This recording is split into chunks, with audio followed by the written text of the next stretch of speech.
The Bureau of Economic Analysis seems to have several different measures of government spending. What are they for, and what do they measure? We ask this question because government spending is one of our components to calculating GDP when we're using the expenditures approach.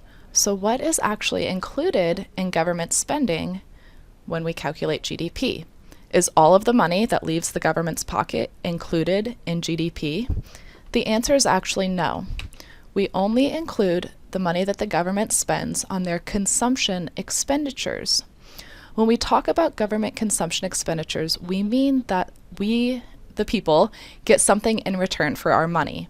So the government has spent tax dollars on new roads, or new schools, or new jets.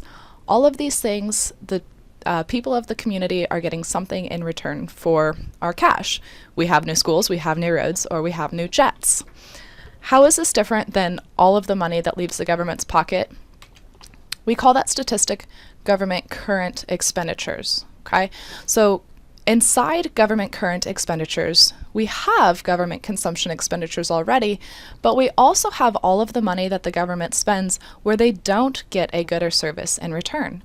So if we give food aid in the form of SNAP assistance to low-income people in our society, they're not producing a good or service in return. It's just money that leaves the government pocket. So is government current expenditures going to go on to GDP? No, it's not. GDP is a measure of how productive society is, what we can produce within a year in our country.